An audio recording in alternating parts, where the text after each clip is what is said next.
Okay, 2 minutes. Sit down, forget your seat. 2 minutes. Go sit down, forget your seat. Go sit down.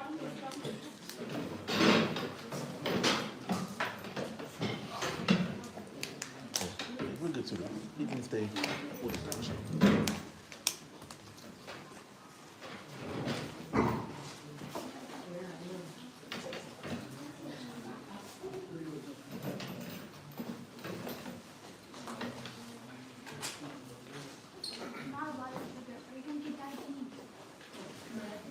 Hey guys, come on. Too much sugar is not good for you.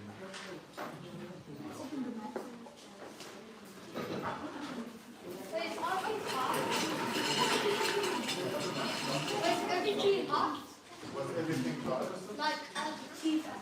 The tea should be hot. Is it not hot? It is? Okay.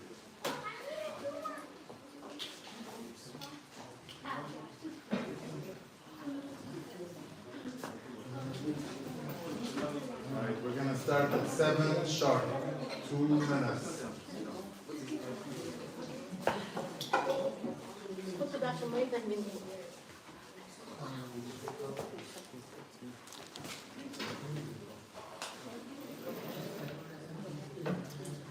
First of all, we should all thank Sister Sayyida and the sisters for helping with the setup. Jazakum Allah khair.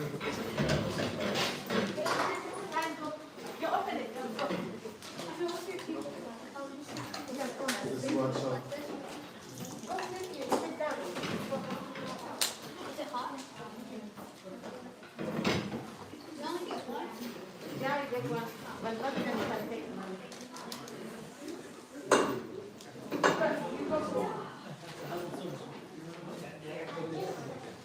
Okay, Assalamu alaikum wa rahmatullah. Thank you for joining tonight. We have a big topic to talk about, inshallah, with everything going on in Palestine. We need to learn the history. And I know some of you already know a lot of this. Some of you, this is new. So we will, inshallah, try to keep it useful for all levels, inshallah. So for those who don't know me, my name is Wissam Badshi. I've been in this community for 27 years. My parents are from Palestine, and I will explain my history as well during the presentation, inshallah. I will not focus too much on the religious aspect of the conflict. Inshallah, I asked Sheikh Ilyas at the end of this session to talk more about the religious importance of Al-Masjid Al-Aqsa. So I'm going to keep it more about the history and the facts and some important dates and things of that nature, inshallah. And more importantly, we're going to talk about what can we do. You need to know what's going on, but you need to apply the knowledge and do something with it, inshallah. So feel free to raise your hand as we go through the presentation. And I will make sure at the end to leave enough time for Q&A. It is a big topic to cover in 1 hour, but we will do our best, inshallah. So, let's start with what the history is. So, 1948 is an important year in this conflict because that was when the state of Israel, the Zionist state of Israel, was established. So we will talk about what led to the 1948 establishment of Israel. And then we will talk about the apartheid system that is in Palestine and why this is important for you to understand, because a lot of Americans actually don't know that there's an apartheid system. And then we will talk about some important events that happened over the last 75 years, since 1948. And we'll end it with a few actionable things that you can do. Everyone here can play a role in fighting injustice, inshallah. So where does that conflict, come in? You hear people talk about the conflict. Is it religion? There's a lot of people that talk about it as a religious conflict. Obviously, there is a religious angle to it. But is this really a war between the Muslims and the Jews? That is not the case. We have a conflict, but it's not because they are Jews. It's not that we hate Jews. We actually lived with Jews for many, many years in peace. And I'll explain that more. Which is something that you hear a lot, especially in the propaganda now. You know, they're trying, especially in the United States, they're trying to twist it as like this is the Muslims versus the Jews, and we gotta protect the Jews and all that. That is not the case, my brothers and sisters. Age-old tensions. Some of the Americans, you talk to them and say, oh, this has been going on for thousands of years, it's so complicated, we don't understand it. It is not really that complicated. You have to read and learn, and it's really very clear what's going on. So this whole thing that this goes back thousands of years, it's so super complicated, is not true. They overcomplicate it because they don't want the people to actually know the injustice happening. So they make it seem like it's very complicated, it's very difficult to understand it, so that you don't waste time trying to understand what's going on. But it is not complicated. It doesn't go back thousands of years. It's really only started about 100 years ago. It started mainly with the Zionist movement. And this is our target. This is the enemy. It's Zionism. So, as I said, in 18... Yes? Can you explain what Zionism is? I will, inshallah. So I will explain in the next few slides what Zionism is. In 1878, the Ottomans did a census in Palestine. This was the result of the census in 1878. You had 85% Muslim, about 9% Christian. You had about 5.5%, 5.3% Jewish. Some Jews are Palestinian, and some Jews came from other countries. 85% plus 9, 94% or 95% of the population was Palestinian, right? So what is Zionism? Zionism is a movement that was established in the 1800s. And it is basically a movement calling for the creation of a Jewish state in Palestine. They debated where should it be. They discussed Argentina, Uruguay, Uganda, but then they said Palestine because of the history that they have. Now, even the history, no one denies that there were Israelis in Palestine, like many other nations and civilizations. And before them, there were the Canaanites, Al-Can'aniyin in Arabic. And before there were also the Assyrians and the Phoenicians. And so, like many other civilizations in Palestine, they had a short period where they were living there. And that's why they chose Palestine. Now, it started in the 1800s in Europe. It really gained strength towards the end of the 1800s. It is not really a religious movement, even though it's calling for a Jewish state. Most of the founders of the Zionist movements were actually secular. They were not really like very religious. They were not really fully knowledgeable in their own religion. It was more of a nationalistic movement. It's a settler colonial movement. This is very important. The problem we have is that this is a colonial movement. They basically, if you know what colonialism is, basically the Europeans had empires. They would go and colonize people, the uncivilized people, to bring them to civilization. But basically what they were doing is they were taking all their resources and enslaving them. So the colonial period is the period when Zionism was started. So this is a continuation of colonial secular movements that started by the Europeans hundreds of years ago. So what we're really dealing with is the remnants of that colonial secular movement. They even called it a colonial movement. It's not like we're accusing them of being colonial. They actually admit this was a colonial settler movement. So,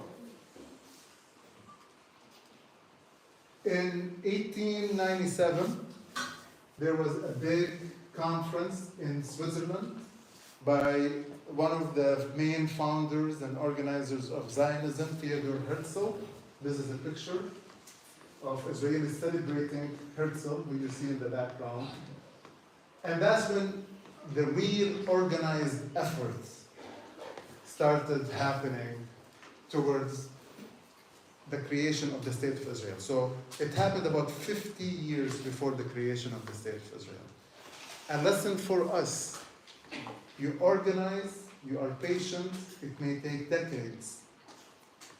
One thing they did is they organized themselves, they fought for a goal. It took decades, but they got there. We can do the same, brothers and sisters. So they wanted to transform Judaism into a national movement to escape anti-Semitism in Europe. Anti-Semitic basically means that people that hate the people that descend from Sam ibn Nuh alayhi salam. And we are all descendants of Sam ibn Nuh alayhi salam. So we are Semitic, right? So we laugh when people say anti-Semitic, well, we're Semitic too. But it was mainly the Europeans that were harassing and oppressing the Jews in Europe. And that's why the Jews needed to leave Europe and go somewhere that they believe they can be safe in. So obviously I can't cover a lot of details. I'll stop on some of the key things, right? The history is long. So I'll jump like 20, 30 years sometimes, right? But in 1917, there was a very important change that really accelerated the creation of the State of Israel, which was the Balfour Declaration. Balfour was the foreign minister of Britain.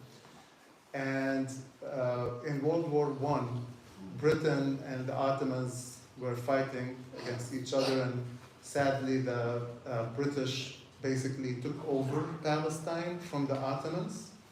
And of course, as soon as that happened, the Zionists went to Britain and said, hey, how can we help you, Britain, right? We basically love to be in Palestine. We have this whole thing, Zionist movement, right? And they worked on lobbying the British government, and they got the sympathy of the foreign minister of Britain, who gave away Palestine to the Zionists. He literally gave it away. So this was the actual text of the letter, basically saying that His Majesty's government views with favor the establishment in Palestine of a national home for the Jewish people, and will use their best endeavors to facilitate the achievement of this object, which they did. They basically oppressed the Palestinians, took away all our weapons, gave the weapons to the Israelis so that they can win in the fight against us, right? So Britain is really to blame for a lot of the things happening now. It being clearly understood that nothing shall be done which may prejudice the civil and religious rights of existing non-Jewish communities. They didn't even refer to us as Palestinians, Arabs, Muslims, Christians, non-Jewish communities, 95% of the population, right? In Palestine, or the rights and political status enjoyed by Jews in other countries. So with this, that's when the floodgates of Zionists really started coming to Palestine. So, someone would say, wait, so if Zionism was formed partially in response to anti-Semitism, isn't anti-Zionism same as anti-Semitism? This is something that you hear a lot, especially now, right, with this conflict. It's like, if you're anti-Zionist, that means you hate the Jews, you're anti-Semitic. This is not true. And this is very important that everyone here understands. We are not against Judaism. We are against Zionism, and you can separate the two. As I explained, Zionism is a secular political movement, and it's not the fact that we don't want them to have a Jewish state, it's how that Jewish state was created and what they did to the people on the land. That's the problem we have with the Zionist movement, right? Like when Jews were actually coming to Palestine and they lived in, peace with the Palestinians, we had my grandfather, who's, I'm from Palestine, had Jewish doctors and neighbors, they had good relationships. It's when they took over and expelled us out of the land, that was the problem, right? It's them taking over our land and expelling us. There are also a lot of Jews that are against Zionism. So if anti-Zionism is anti-Semitic, how do you explain the growing Jewish movement against Zionism?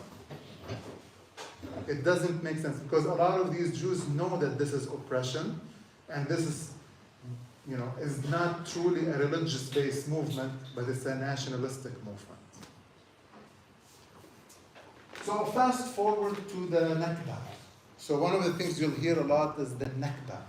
The Nakba is the war between 1947 and 1949. This is a picture of refugee camps of Palestinians leaving their homeland to go and seek refuge in Lebanon, Syria. Some went to Egypt, some went to Jordan, but mainly Lebanon and Syria.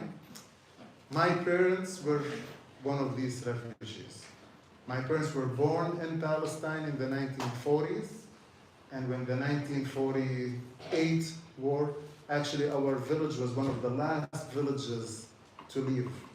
And they literally walked to Lebanon and became refugees in Lebanon. And brothers and sisters, we had land, we had homes, we had everything. We were farmers, right?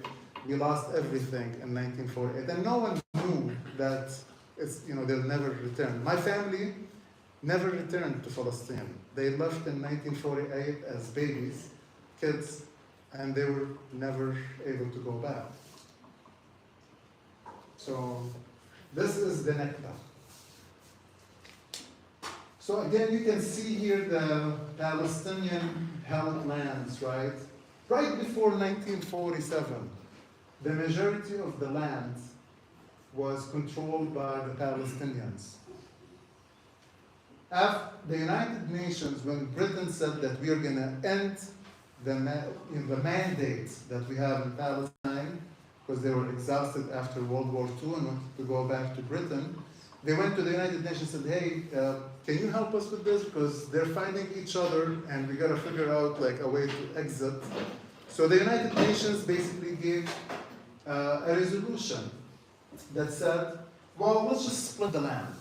We will give the Palestinians the green part, and then we'll give the majority to Israel, even though we were the majority in the country. So the Zionists accepted this. They said, oh, we'll take this, we accept it. The Palestinians and all the Arab countries said, this is ridiculous, we're the majority, how can they get the majority of the land? So they refused it. And because of that, the war happened. And unfortunately, the Arab countries lost the war because they were not prepared, not well organized, did not have the weapons and the backing that the Israelis had. And instead of getting 40+% of the land, we only got 22% remaining. So in 1949, basically the Palestinian held territory was just the West Bank and Gaza. Everything else became part of Israel, what we know now as Israel. So the West Bank was administrated by Jordan and Gaza was administrated by Egypt. The problem is that loss of land continued over the years with more settlements. So the Israelis kept building more and more settlements, and we have hundreds of thousands of settlers in the West Bank, and hence now we've even shrunk further. So, brothers and sisters, all this fighting is just over this small piece of land, right? They wouldn't even give us this. This is the injustice that we're facing. All right, so a lot of events happened. I'm trying to kind of move fast to get to today's conflict. So some important things that you need to know in history, because you need to understand the history to understand the conflict and what's happening today. In 1967, there was the Six-Day War, where Israel attacked Egypt and Syria and Jordan and occupied the West Bank and occupied Gaza from Egypt, occupied the Sinai Peninsula from Egypt, and the Golan Heights from Syria. So in 6 days, Israel expanded 6 times, right? And the Arab countries were devastated after the Six-Day War because they realized that, all this talk about we're going to liberate Palestine and this and that, when reality, when the war happened, they got destroyed, basically, by Israel. And there was a sense of hopelessness that started creeping into a lot of people in the Arab world. And that's when the Palestinian Liberation Organization was formed. So if you guys heard of Yasser Arafat, and he was the leader of the PLO. He was not the first leader, he eventually took over. It was formed by the Arab governments, but eventually the Palestinians took over and it became an independent movement, not controlled by Arab countries. And there were other groups formed as well. So the PLO, Palestinian Liberation Organization, started right after the 1967 war. And surprisingly, they actually started beating Israel in multiple fights. So that started giving hope back to a lot of Palestinians and a lot of Arabs. So the PLO started, attacking from Jordan, from Lebanon. They started actually causing some real damage to Israel. So a lot of Palestinians started joining the PLO. They started believing in the PLO, including my family. I have members of my family that were part of the PLO. In the 1970s, the Palestinian groups used terrorism as a strategy to create awareness for the cause. And you can argue, good, bad. Their philosophy was all publicity is good. And again, I'm not here to defend it, I'm just explaining the history. So this is why in the 1970s and the 1980s, the Palestinians were basically known for kidnapping airplanes and, like the Munich attacks in the Olympics and they were doing it mainly to get attention to the Palestinian cause. Agree or disagree, it actually worked in creating awareness of the issue. There are many, many conflicts around the world, but if you notice, the Palestinian cause gets more attention than a lot of these conflicts. A lot of it is because of the damage that they've done using terrorism to a lot of these countries all over the world. Now, of course, because of that, they became labeled as terrorists, and most governments around the world started fighting them, including a lot of Arab governments. In 1973, Egypt and Syria had a surprise attack against Israel, and because of that, Egypt was able to negotiate a peace agreement called the Camp David Accord. And the Camp David agreement basically gave, President Sadat of Egypt basically said, we want Sinai back in exchange for peace. So they eventually got the Sinai Peninsula, and because of that, Egypt has a peace treaty now with Israel. This is why this was the last big organized war between Arab countries and Israel. once Egypt got out of the equation, it became almost impossible to fight against Israel. Because Egypt is the biggest Arab country with the biggest military. All the other Arab countries are weak. So, in 1982, after the peace treaty with Egypt, the Israelis took advantage of the civil war in Lebanon and attacked the Palestinian Liberation Organization and forced it out of Lebanon, and they got fragmented into Tunisia, Yemen, and other countries. And my cousin and my uncle died fighting in 1982. They were, fighters, and alhamdulillah, they got the shahada. Right? So I personally lost family fighting against Israel. And they occupied southern Lebanon in 1982, and because of that, Hezbollah in Lebanon was created to fight against the Israeli occupation. So I'm mentioning some key names that you hear every day today and how it started. In 1987, there was the first intifada. You'll hear the word intifada a lot. Intifada is basically, it's a revolution, right?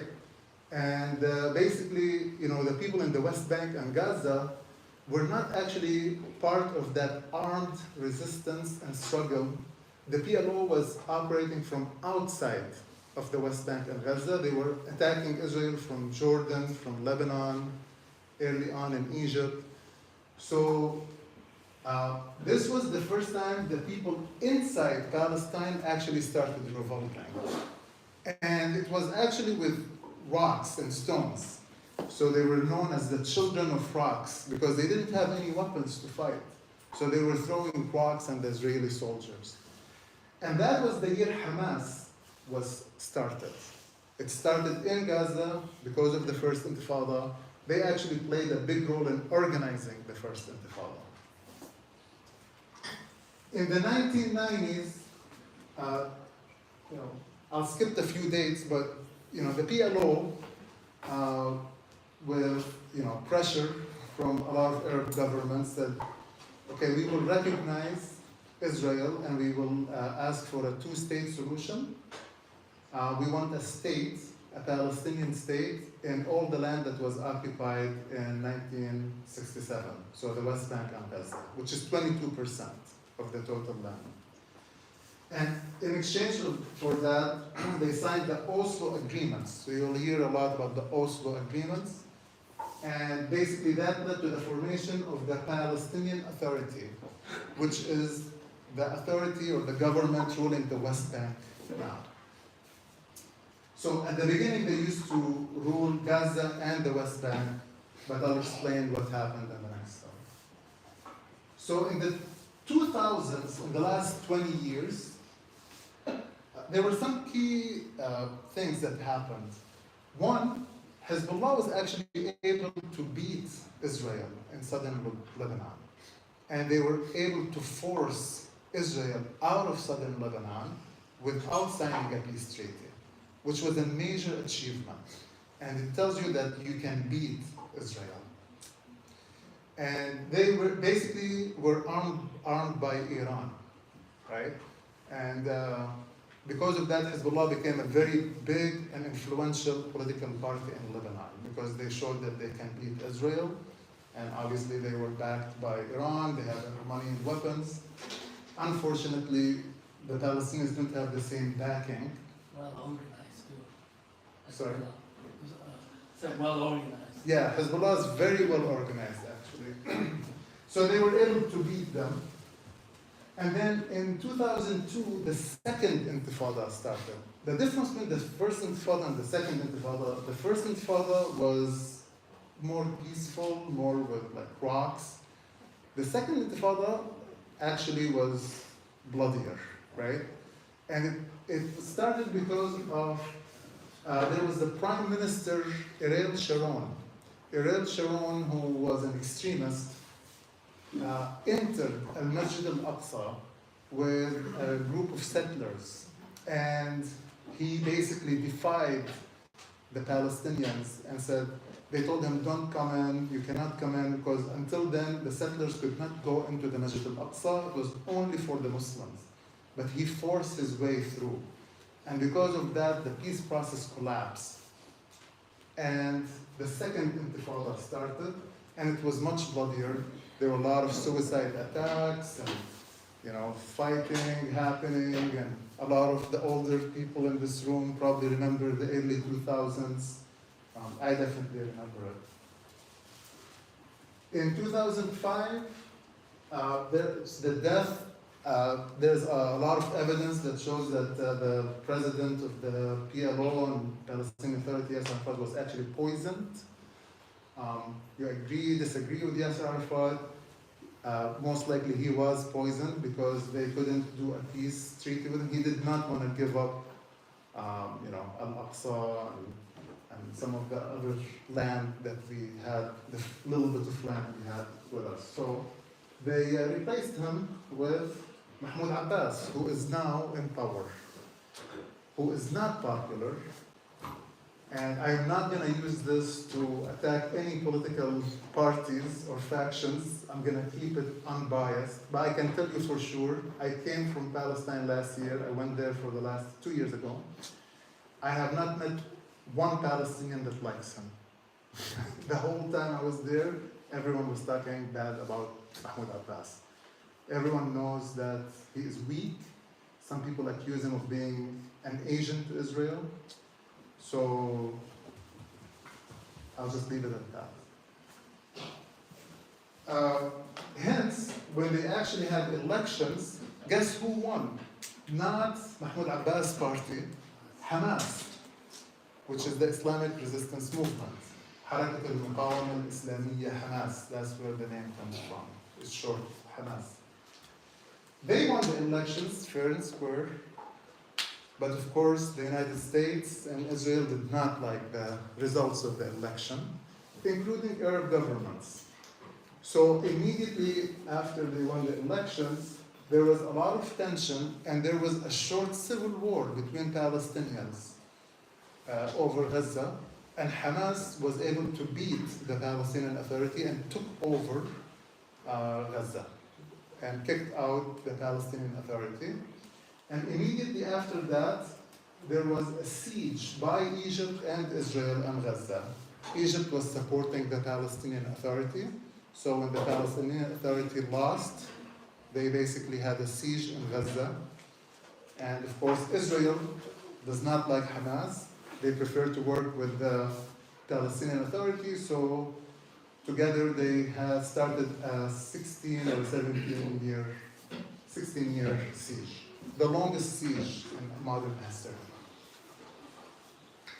And then you guys heard the stories, right? There were 4 wars before today's war, just in the last 15 years. So imagine this. We have a lot of kids. If you're a 15, 16-year-old kid in Gaza, you've been through 5 wars.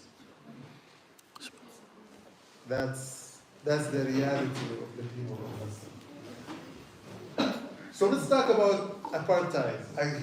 Sometimes you hear me talk about apartheid. Why is it important that we tell the world that there is an Israeli apartheid? First of all, what is apartheid?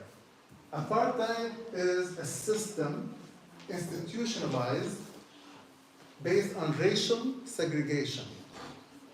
It existed in South Africa and in Namibia, in West Africa. And surprisingly, look at the dates, 1948, bad year, right? So 1948, there was an apartheid system established in South Africa and Namibia, and basically they completely separated the white population, the minority white population, from the black population, and the white minority dominated and controlled the country. This is exactly what's happening in Palestine, specifically in the West Bank. So I will show you some examples. This is a picture of the wall separating Palestinian villages in the West Bank. It's a security wall.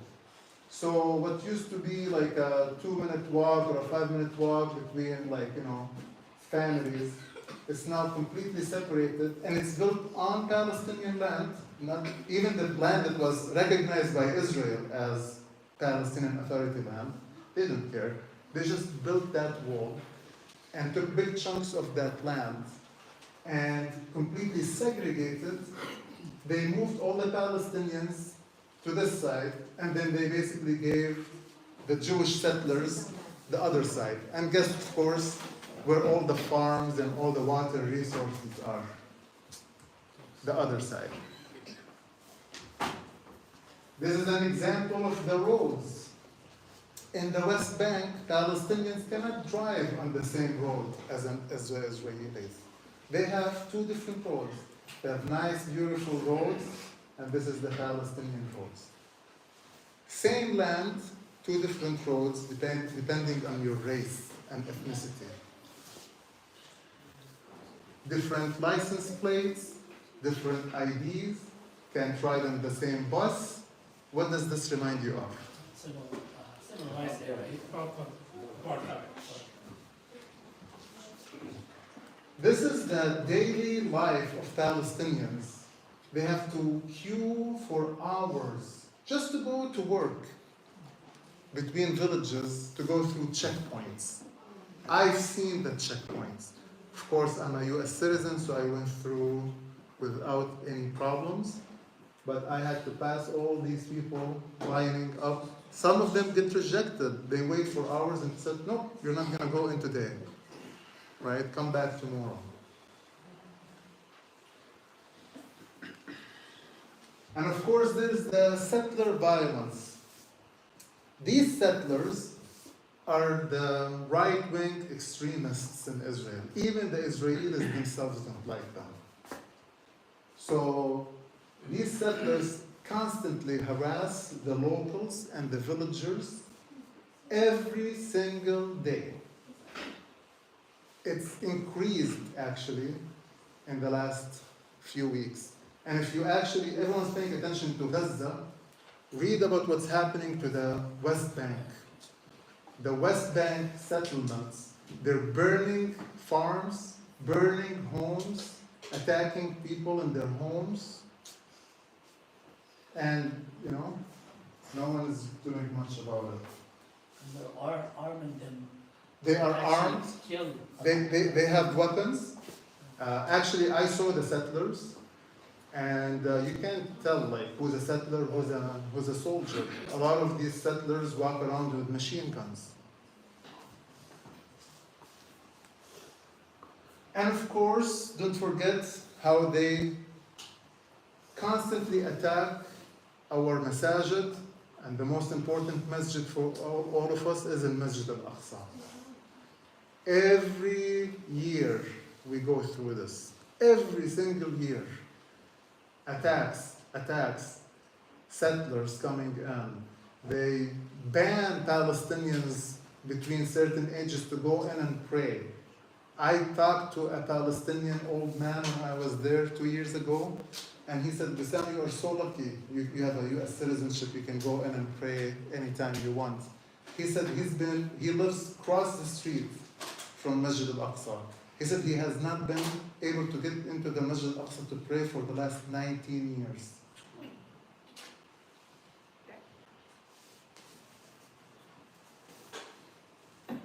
All right, so let's talk about this crisis. Again, this is the Gaza Strip. This is the West Bank. So all this fighting is over this small piece of land right now, right? 2.3 million people in this small little piece of land. When I say small, it's like the size of Philadelphia, the city of Philadelphia, right? So it's 25 miles by 6 miles. That's Gaza. So if you think about the Twin Cities, right? Like Mall of America is like 25 miles from here, right? That's Gaza. So what happened leading up to the, yes? How many people live outside Palestine, where, you know, who are refugees, or there's Oh. 2.1 million, but how many people? Yeah, no, great question. So the question is, what's the total Palestinian population? Mhm. So you have 2.3 million in Gaza, about 3 million in the West Bank. You have about 1.5 million in Israel. So those are the people that, most people left in 1948 in the red part, but some were not able to leave for whatever reason, and a lot of them are Christian, by the way. They were somehow protected, right? So, yeah, that's about 1.5 million. And in total, you have about, 7 million Palestinians in Israel, West Bank, and Gaza, and 7 million outside of Palestine. Whether they are refugees in Arab countries or, like myself, in the diaspora in the United States and Europe and Canada. Surprisingly, interesting fact, the biggest population of Palestinians outside of the Middle East is in, who knows? Europe, Nope, US. nope. Where is the biggest population for Palestinians outside the Middle East? It's Jordan. No, outside the Middle East. South America. Yeah, where in South America? Argentina or No. Colombia. The biggest population of Palestinians outside the Middle East is in Chile. So when I went to Chile, I travel a lot for work. They have a soccer club called Palestino. And they're still proud of their identity. And a lot of them are not even Muslim. They're mostly Christian. The good news about the Christian Palestinians is they are united with the Muslim Palestinians in the struggle against Israel. We don't really have this Muslim-Christian conflict or tension. We're actually united against Israel. So, Yes. if someone on West Bank wants to go to Gaza, he must go through Israel. There is no Yeah, question about you it. cannot go to Gaza. So, I mean, according to here the map, the map, there is no interconnection at all. there is no interconnection. So, in the past, before the siege, if you were in the West Bank and wanted to go to Gaza or vice versa, you had to get permission from Israel, which is almost impossible. And then you have to go through Israel to get to the West Bank. And after the siege, which started in 2007, after Hamas took over, there was no one able to go into Gaza, right? Like none. They were completely locked out. All right, so pre-2005, Gaza was actually occupied by the Israeli military. It was occupied since 1967. But in 2003, so suddenly the Israeli government started taking out and withdrawing the settlers out of Gaza. They didn't have a lot of settlers, they had around 8,000. But they started, and without coordination with the Palestinians, they just started taking them out. And of course, on the way out, they wanted to kill as many terrorists as possible. They call us terrorists. Everyone is a terrorist in their eyes. So they basically killed Sheikh Ahmed Yassin, who is the founder of Hamas, and Sheikh Abdul Aziz al-Rantisi, and a lot of other leaders of Hamas and Islamic Jihad. And hundreds of Palestinians were killed while they were leaving. Like we were not even, fighting, right? It's like on the way out, like they did a few massacres. And why did they leave? Like a lot of questions, like why did they suddenly leave? Well, number one, it is, as everyone knows, the people of Gaza are tough, and they're not going to put up with the Israeli occupation. And it was very difficult for them to run Gaza. And there was a political reason. The peace process wasn't going well, and the Israeli government, led by Ariel Sharon, who's the extremist we talked about, is worse than Netanyahu, believe it or not. He actually wanted to end and freeze the peace process So by withdrawing from Gaza, basically the whole like two-state solution thing just stopped, and then Hamas was in power, and the West Bank had the Palestinian Authority, so the Palestinians became divided, and since then it's been downhill, right? So politically, there is a political reason for them, and now there is talk about them reoccupying it again. Wallahu a'lam. So the illegal blockade began in 2007, and one of the main reasons you're having this big, conflict now is because Hamas and the people of Gaza basically got sick of the siege. They just can't keep on anymore. So they had to do something big to change things, right? And Gaza became the largest open-air prison. You literally were stuck. Few people can go through Egypt, but it was very, very difficult to get in and out of Egypt. And they didn't, there were some supplies coming in from Egypt to Gaza, but not much coming out of Gaza. So the movement of people got really restricted, and it became literally like an open-air prison. And before this war, this war made the situation much worse, but even like 2 months ago, right? 97% of the water in Gaza was unfit for human consumption. So they were drinking polluted water because they had to. They had 44 to 50% unemployment. Half the population was unemployed. And they barely had electricity. This is before this war. Like this was their daily life for 16 years. So let's talk about the current situation in Gaza, and there are some pictures that are painful, right? So when October 7th attack by Hamas happened on Israel, immediately after it, that first week, right after that attack, Israel dropped 6,000 bombs on Gaza, that small piece of land.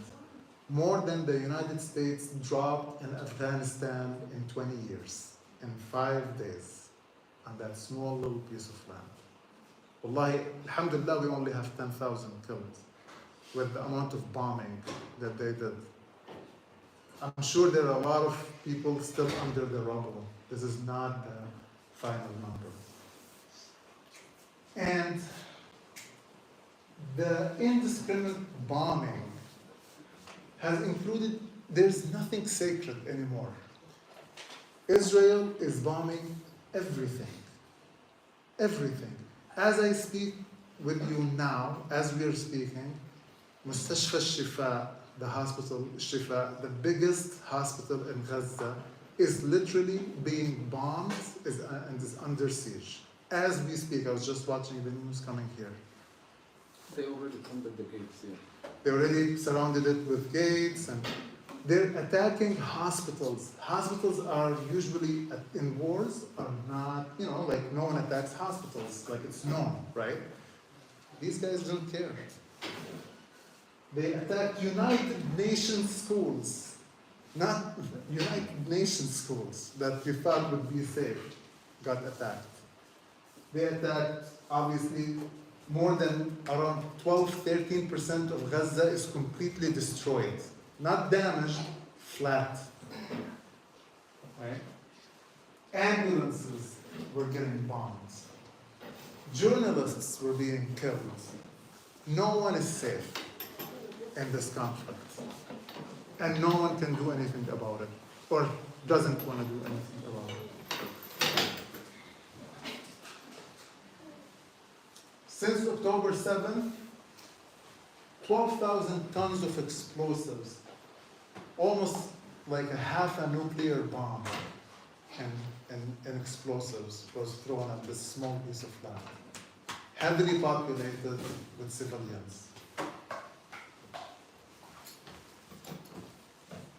So again, some key statistics for people to remember. All this bombing is happening in an area that's condensed.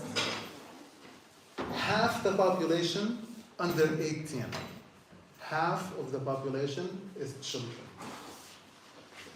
70% of people in Gaza are originally refugees. This is not their first transfer or ethnic cleansing. They already went through this in 1948 and in 1967.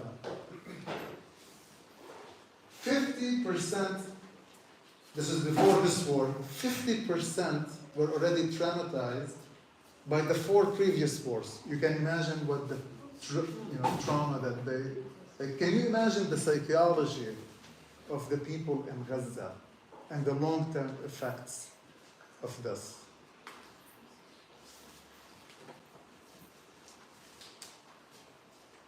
Anyway, so it's hard to talk about this, akhi. We have to. Everyone needs to know what's going on. Just as of last night, and that number went up today, I did this, update 11 p.m. last night from Al Jazeera, the source is Al Jazeera. 10,569 Palestinians in Gaza were killed, including 4,324 children, 2,823 women, 26,000 injured with no functioning hospitals. So you know that the number of deaths is going to go substantially up in the next few days. In the West Bank, where there is no Hamas, you have 175 killed simply for protesting against the Israelis. There is no armed fight resistance in the West Bank because the Palestinian Authority will not allow it. Yet, just peaceful protesters, and you have 175 killed. By the way, the number of Israelis killed on October 7th was just adjusted today downwards.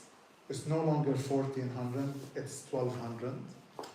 And 112 of those were killed by the Israeli military.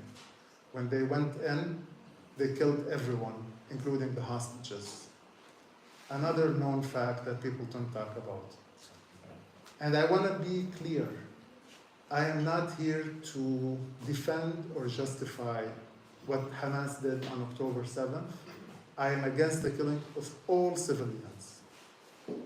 We are not happy for the killing of civilians, but we understand what pushed Hamas to get to that point. And the sad part is, and this is what they don't understand, even if you kill the leaders of Hamas today, you're going to create 10 more leaders for everyone you kill.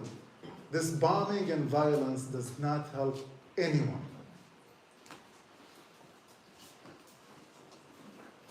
So I'm gonna, just give you some also other important facts.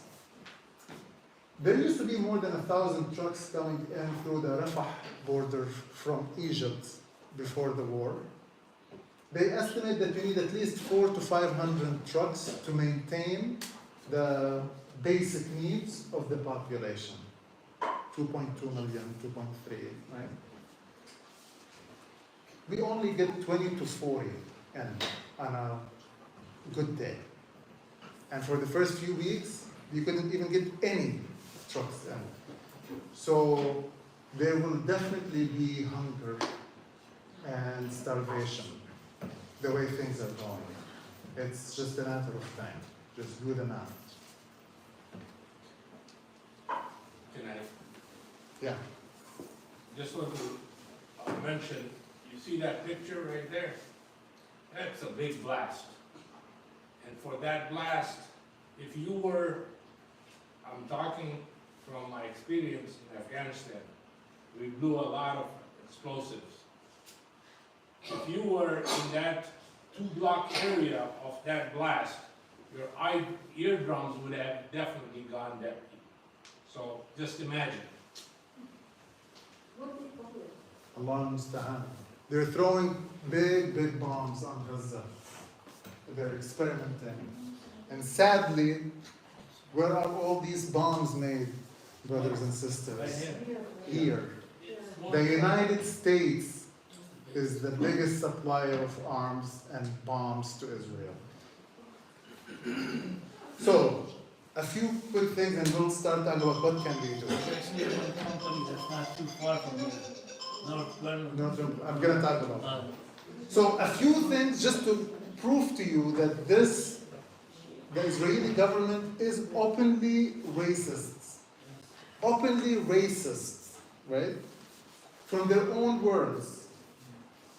They're launching a full siege of Gaza. There will be no food, no fuel, no resources. We are fighting human animals. This is not some random guy saying this. This is one of the ministers in the government in Israel. There is a struggle between the children of darkness and the children of light, between the laws of humans and laws of the jungle. Who said this? George Bush. Benjamin Netanyahu. He said that. Netanyahu said this.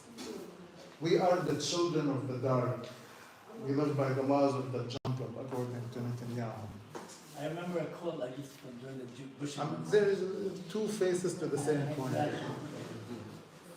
There is a struggle between the children of darkness and children of light, between the laws of human. We talked about that. We are not concerned with accuracy, but destruction. Who said that?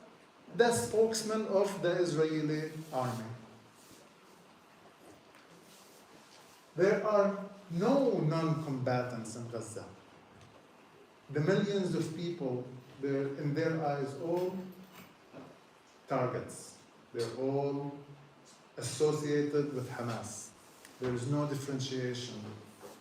Who said that? Another minister in the government of Netanyahu.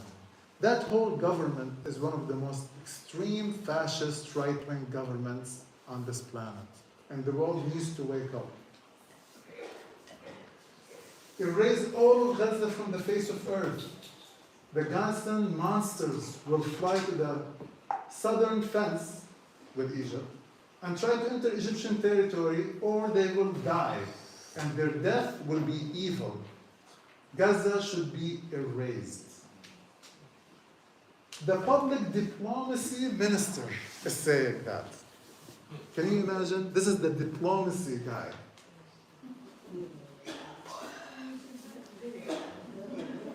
So we don't really need to prove that they are racist. They openly say it, right? So some responses to common points you hear today, because the propaganda, the Israeli propaganda, well-funded, spreading misinformation and lies. And this is not new. They have a history of this from a long time ago. So before even the creation of the state of Israel, they used to say that, oh, it's going to be a land without a people for a people without a land. They're saying, this is what the British and the Americans used to say before the 1948 war, that we're going to give this land that doesn't have people. There are millions of Palestinians living there, right? They're not even. So the propaganda started a long time ago. The settlers will make the desert bloom. Desert. If anyone goes to Palestine or looked at the picture of Palestine, the southern part is desert.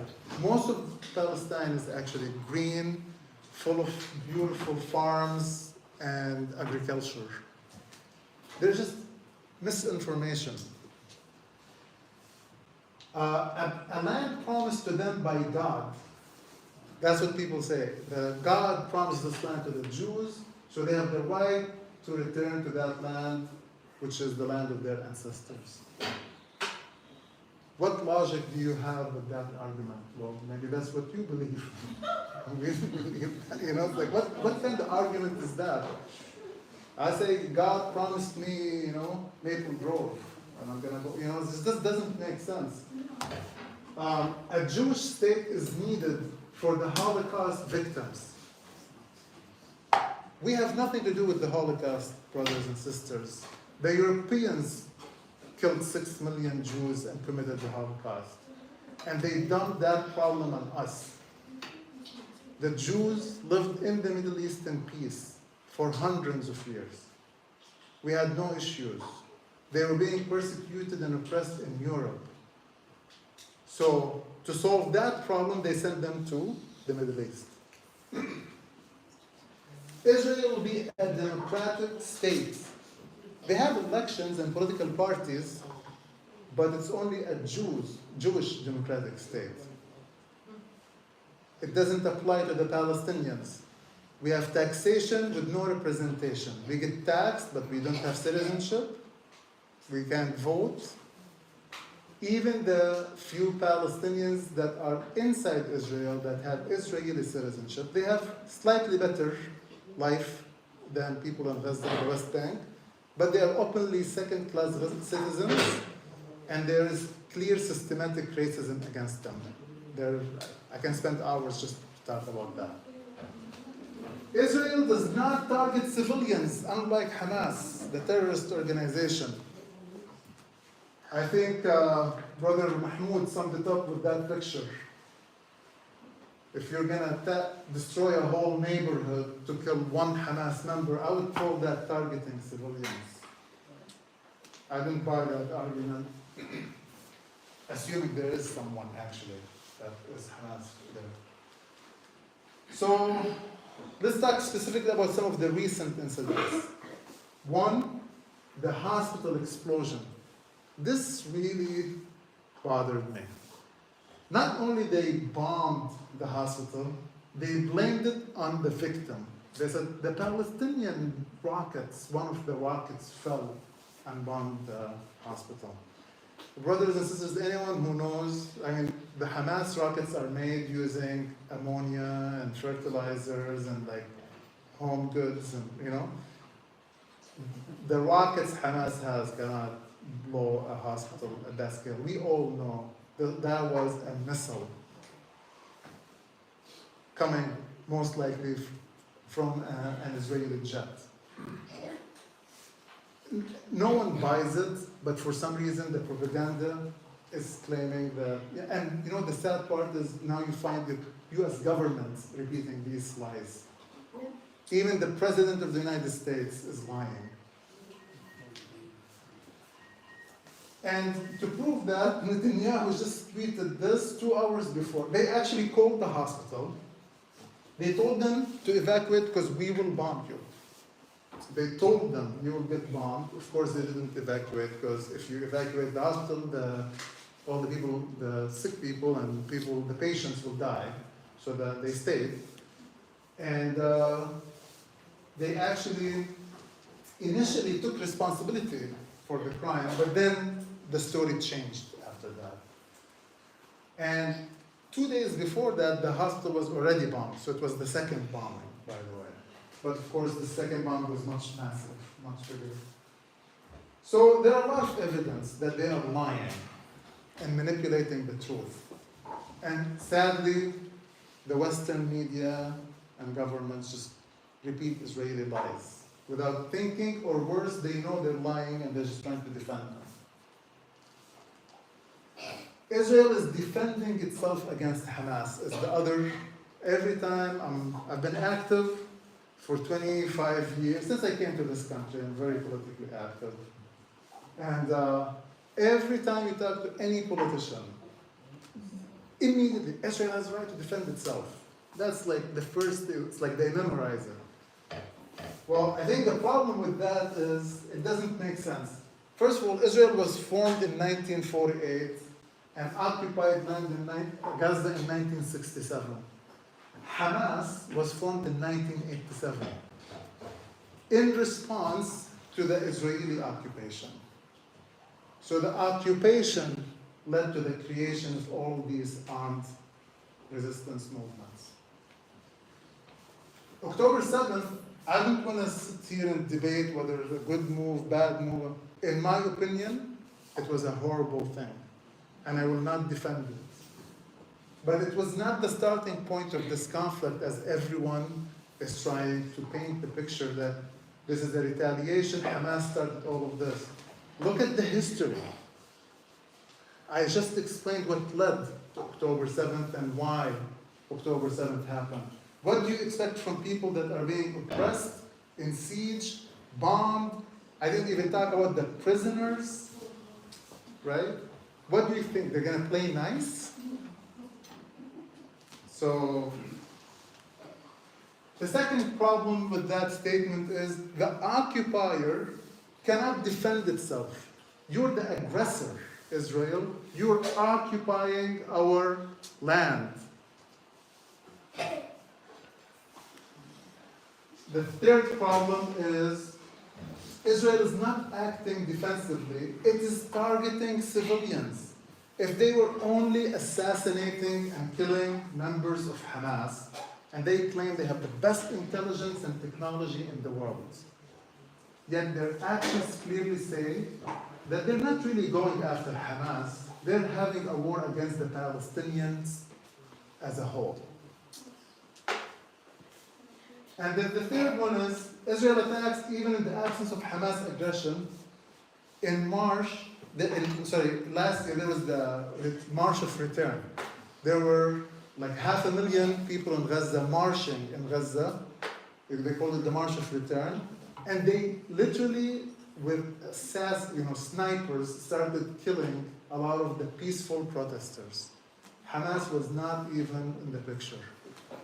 The West Bank does not have Hamas, yet they're killing people in the West Bank. Israel bombings are legitimate.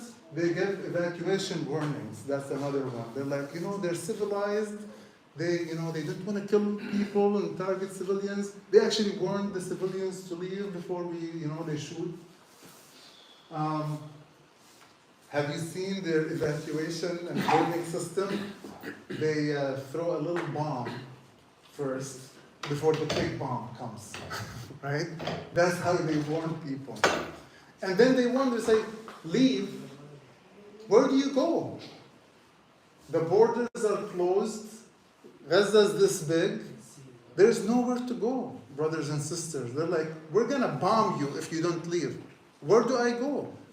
That's your problem. We're going to bomb you. That's how they behave. So, this is ridiculous. Can you imagine? They gave him a 24-hour to 1 million people. They said, you have 24 hours. We want everyone north of Gaza, 1 million people, to move. Otherwise, don't blame us if you die, because we gave you a warning. Can you move 1 million people in 24 hours with no roads, no proper evacuation methods? They know. Basically, it's just lip service, just to say we gave them a warning. All right, so what can we do? First, make dua for your brothers and sisters in Palestine. Allah subhanahu wa ta'ala is our hope. We seek His support. Wallahi, as a Palestinian, I'm telling you, we already gave up on a lot of our Arab governments and these puppet governments, right? Our only refuge is Allah subhanahu wa ta'ala. And we will stay in this land no matter what. We learned our lesson from the Nakba in 1948 and 1967.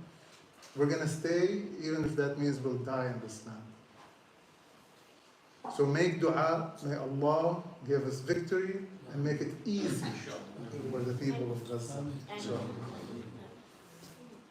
educate your children and family. I'm happy to see children here. A lot of the adults know a lot of this. I hope you found also some new information for the adults. But for the children, you need to know this, right? You will have to carry this message and continue the struggle. This is a long struggle. You need to understand your history, know how to defend it, and don't let the propaganda deceive you and brainwash you. Don't believe a lot of the things that they're saying. Read for yourself. Now, from a political perspective, most of us here are US citizens. We have the right to vote. Call your representative, and I have a slide next on how to do it. I've been calling Betty McCollum, my congresswoman, almost every day, and I talked to her chief of staff multiple times. Use your rights. Promote what's happening in Palestine in social media.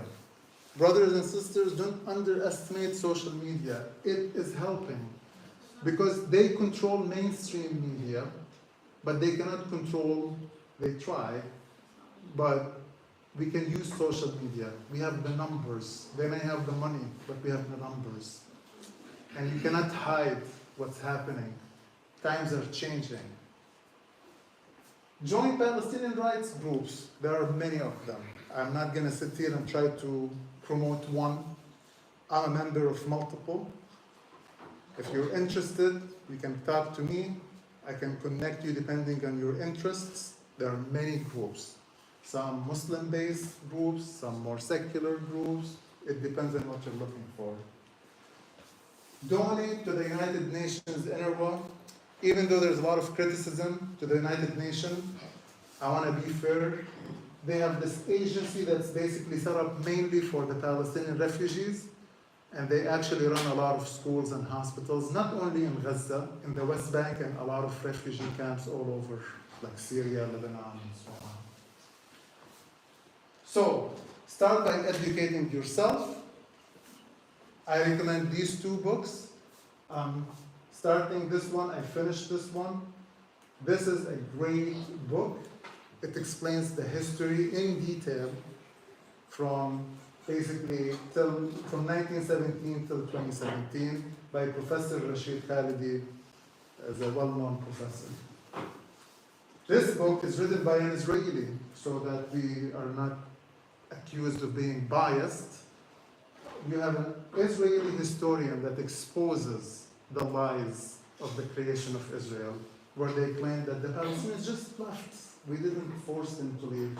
He documented how they bombed the villages and killed people and forced them to leave. Other few good websites. There's the AMP, American Muslims for Palestine. They have a lot of good content you can find on their website. And they do a very good job, very organized in advocacy. There is the BDS movement, Boycott, Divest, and Sanction Israel, and I'll spend a few slides on them. It's an international movement, and it's, we have our ups and downs, but I'll explain more. And for the children, there is this website, Decolonize Palestine. I recommend it for kids. I'll stop here for a little bit. If you want to scan this, this will tell you exactly what to do and how to contact your representatives. Just scan this. You can do it later. It will tell you step by step who to contact, what to say, how to do it. If you ever do that and you need my help, let me know. Sadly, I've been working with politicians for too long, and there's a little bit of a skill to it, right? You don't want to just go in with emotions. You have to do it in a certain way. It takes less than a minute. Yeah, but no, if you want to meet them. So if you are interested in talking to like Betty McCollum or Senator Tina Smith or Amy Klobuchar, let me know, right? I can help with that. But this is how you do it. Now, I'm going to ask a question. From your experience, do you feel that there is a shift in the way Palestine is being talked about in the U.S.? Those especially that have been here for a while. Yes. Now versus 20, 30 years ago or 40 years ago. Yeah. A lot of difference. When I first came here, no one talked. It was like as if we didn't exist. There was only one side. Even with the mainstream media and the U.S. government complete bias towards Israel, there are more and more Americans, brothers and sisters, that are actually learning about what's going on and speaking up and joining us in protests. All these big protests, it's not just Muslims. Actually, the last one I went to, there were barely any Muslims. Shame on us. But even, American Indians are all. Native Americans, progressive movements, unions, There are people organized and working with us. Yes, Brother Mahmoud? Just to let you know, the shift that you were asking about, I'm from Pakistan. And I've talked to a lot of people and I've seen a lot of on the TV, local TV too. They have even influence over there that you cannot do protest out over there in a Muslim country, and they will, take you to the jail, or they will harass you. That is the extent of their influence. Well, I can tell you one thing. Alhamdulillah, as US citizens, we have First Amendment rights and free speech. Hopefully they don't take that away. They're trying. I'll explain a little bit of what they're doing. But we can speak truth to power. It is our obligation and responsibility. Sheikh Samir said it today in the khutbah. If you listen carefully, it is our obligation. We have no excuse. We can say these things. A lot of people in Pakistan, in Egypt, in Jordan, in the Emirates cannot. They'll be thrown in jail. I cannot have this presentation in a Muslim country, sadly.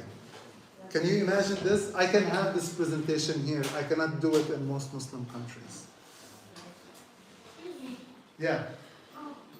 When you don't know right now, can you please explain this group, the Hamas group? Who are the people in that group? I will. Give me 1 second. I'm almost done and I'll come back to your question, inshallah. So, I want to show you that it's working, that the public is shifting. I'm not here to preach any party. I actually have a lot of reservations in the Democratic Party, disclaimer. But when they surveyed the Democrats, more than half actually said that the United States should put more pressure on Israel. This was not the case many years ago, not even many years ago. In 2018, only 30% said that. So it is working. Social media, brothers and sisters, is working. This shows statistics to prove that it's working. So you can see by party, Democrats, Independents, and Republicans who support Israelis. Obviously, we know the Republican Party, but the Democratic Party, you can see that for the first time in many, many years, which caused a lot of panic to Israel, more Democrats are pro-Palestinian versus Israel, especially the younger age. So 18 to 34, it has a complete different view to this conflict than the older generation of Americans. There is hope, and we need to keep working on this. We need to be patient. It will pay off, inshallah, in our lifetime. So, what do you think is changing all of this opinion? You said it. What's causing all of this big shift? What's enabling it? People speaking out and taking responsibility. Social media. This is our new weapon, propaganda. Spread the truth. I'll end with a specific tactic that has been, we've been trying this since 2005. I'm a member of the BDS movement in Minnesota, boycott, divest, and sanctions against Israel. It started in 2005. A lot of Palestinians from Palestine basically called to the world to start boycotting Israeli products or companies that support the Israeli military or the settlements. So the goals of the BDS movement is we're putting pressure by boycotting Israeli settlements and Israeli military-related funds and services and products going to the IDF, the Israeli army. Pushing for divestment. Divestment means, like, if there is a fund investing in Israeli bonds or Israeli stocks, we're putting pressure on that fund to not invest, to divest from these stocks and bonds. And sanctions worked against Israel, against South Africa, and that's what collapsed the South African apartheid regime.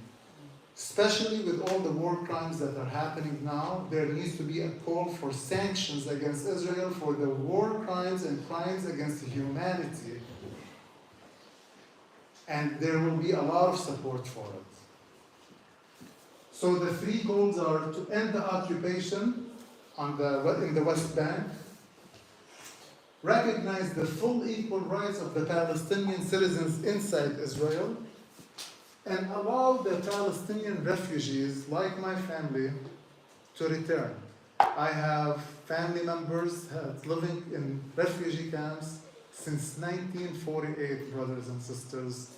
My uncles and aunts are living in refugee camps in Lebanon since 1948. We're talking third and fourth generation. They would not get Lebanese citizenship. They don't have Lebanese citizenship rights. They are mistreated. And there's a lot of blame against a lot of other Arab governments. But the long story short is these refugees have the right to return the same way any Jew anywhere in the world has birthright to go to Israel. They claim there is no room for the Palestinians to return, but any Jew in the world has the right to return. Hypocrisy. So, do boycotts work? Yes, they do. A lot of people question, like, if I boycott, what is that gonna do? It works. It's, 1 + 1 + 1 collectively. The pressure works. We've seen boycotts work. I'm talking outside now, the Muslim world, and I'm going to use non-Muslim examples. Gandhi used it, and it worked in India. The cotton boycott against the British. There was a lot of resistance against the British in India and Pakistan, right? What really nailed it and forced the British out is all the strikes and boycotts in India. And that economic pressure worked. We saw it in the United States, the civil rights movement, right? The Montgomery bus boycott. That's how the whole civil rights movement in the 1950s started, right? The African American community that used to take the bus stopped using the bus because they were forcing them to sit in the back, right? The lady that started, Anna Franks. Anna Frank. Yeah. All the people that studied U.S. history know this. It started with boycotts. South Africa. South Africa had a very similar situation to the Palestinian struggle. The parallels are surreal. Both started 1948. Good for them, it ended. And funny fact, when it ended, the white minority that ruled South Africa, they were so racist, a lot of them, that they refused the fact to live as equals to their South African black citizens. And 1 million whites from South Africa left South Africa when the apartheid system collapsed. Even though they were given the options to... They were given the option, they had full rights, everything, right? No one harmed them. They just couldn't, their enough, the ego, the racism, right? The arrogance, they just couldn't be treated as equals with their black citizens. And this is how a lot of Israelis feel now. I was arguing with one Israeli.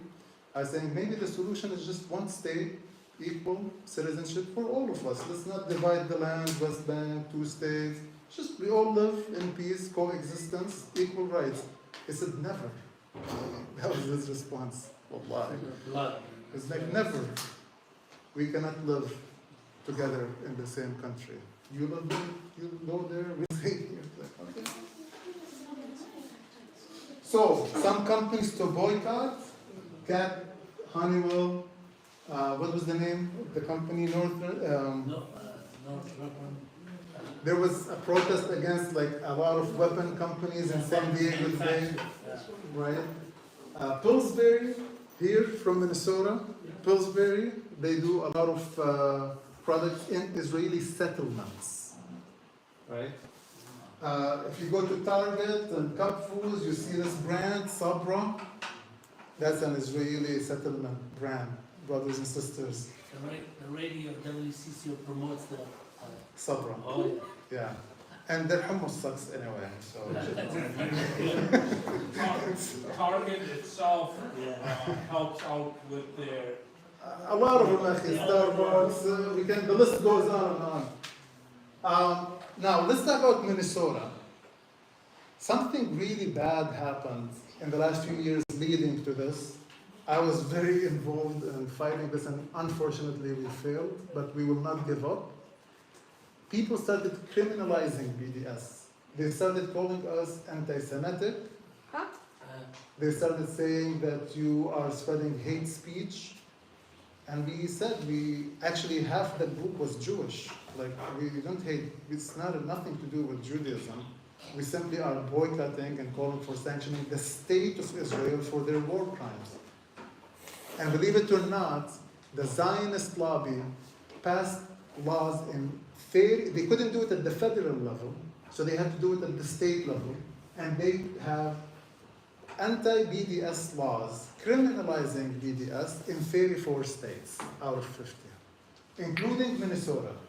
So in 2017, Governor Dayton signed this anti-BDS law, basically saying that if you say publicly, like, I will not do business with the state of Israel, and you have a contract with the state of Minnesota, you can lose that contract, which is a violation of our First Amendment.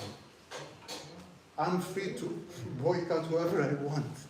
You cannot force me. Somehow they made it happen. So, is it illegal to boycott Israel? It is protected by our First Amendment. Boycotting is a form of free speech. And this is our issue. The ACLU even sided with us, but subhanAllah, the politicians, they get paid by the Zionist lobby. Is it anti-Jewish? No. Working for human rights is not anti-Jewish. We're criticizing Israel because of their mistreatment of Palestinians and their war crimes. It has nothing to do with their religion. The fact that they're Jewish has nothing to do with it. But the excuse that was used against us, that it was anti-Semitic and, hateful towards Jews and all that stuff. Does it hurt Palestinians? This is one of the, we have some of the Palestinians that benefit from, the Palestinian Authority. It hurts the Palestinians because a lot of Palestinians work in Israeli settlements, right? So, it is not the case. The Palestinians are the ones calling for this boycott. So don't let anyone deceive you. You may have a small minority saying things. The majority of Palestinians want you to boycott. They want you to push for sanctions. They want you to push the funds to divest. So we have a key date coming up soon. And every 10 years, the Minnesota State Fund, they allocate where they want to invest in pensions, and they invest money in bonds and so on every 10 years. So the last time they did this in 2015, they invested, I think, $5 or $10 million in Israeli bonds. We tried to stop it, we couldn't. It's coming up again in 2025, 2 years from now. So this will be my next battle, inshallah, and I hope you join me. So we're going to put pressure on the state of Minnesota to divest from Israeli bonds and Israeli stocks because of the war crimes of the state of Israel. Go invest in, Norwegian bonds. Why do you have to stay and invest in Israeli bonds? It doesn't make sense. And you know why it's working? You have laws against us, and you have billionaires spending so much money trying to stop the BDS movement, like Sheldon Anderson. So they are afraid of you. We have the power to boycott social media, speak out, Wallahi, it works. No matter how much money they have, how much power they have, we can fight back. If we organize, and if we are not afraid, have some bravery, have your faith in Allah subhanahu wa ta'ala, organize and keep fighting on, and wallahi, it will happen. Trust me, it will happen. Just be patient. Inshallah. So, I will end here. I hope this was helpful. I'll take any questions. I know you have a question on Hamas. So can you repeat the question, please?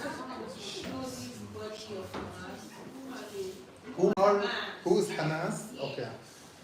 So Hamas is a resistance movement created in mainly Gaza and then spread into the West Bank and other Palestinian, refugee camps and so on. It's the difference between Hamas and some of the other Palestinian organizations. It's mainly an Islamic organization versus like Fatah, for example, which is a nationalistic movement, secular nationalistic movement. It's influenced by the Muslim Brotherhood. So their teachings mainly are influenced by the Muslim Brotherhood. She said, but they're Palestinian, right? Hamas is Palestinian. Hamas is a Palestinian group. So this is the other thing. Hamas is not like ISIS and other, they didn't come from another country. Hamas is from the Palestinian community. Whether we agree or disagree with what they do, we cannot say that they are not Palestinian. They are Palestinian. They have a big following in Palestine. And the only way you can win this battle against Hamas is not by bombing and killing. Every person you kill, you create 10 more Hamas people to revenge them. You need to have a political solution and engage in dialogue to solve this problem. Their tactic now is not working. It is stupid, and it's going to come back to bite them. Any other questions? Because before I hand the mic to Brother Ilyas to make a dua and end this session. People sit down. Yes, please, just be patient. 2 more minutes, yeah. We'll take 2 more questions, yes.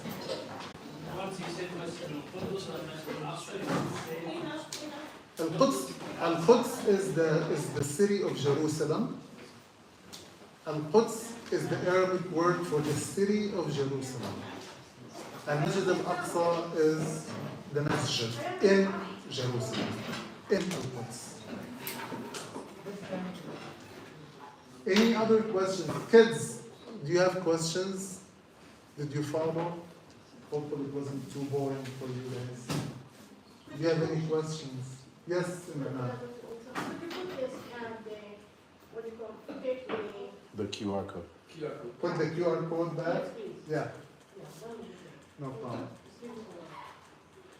And for those who want to stick around, I have a very interesting exchange happening between me and the Chief of Staff of Barry McCollum over the last few days. But I didn't want to talk about it publicly. I can talk about it privately. So, any other questions before we end? Jazakumullah khair. Thank you for joining me, and I hope this was useful. So hold on, inshallah. We just got one thing.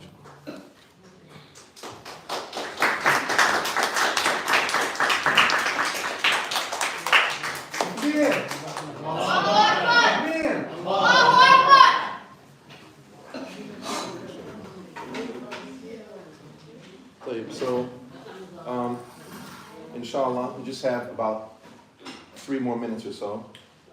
There was 2 things that our brother Jazakallah Khair Wissam, for a very important, informative presentation that he had about our brothers and sisters and the history of that very sacred and special place, Palestine, and the roots of some of the very heart-wrenching things that we're observing today, right? The roots of those things, right? But he asked me to do two things.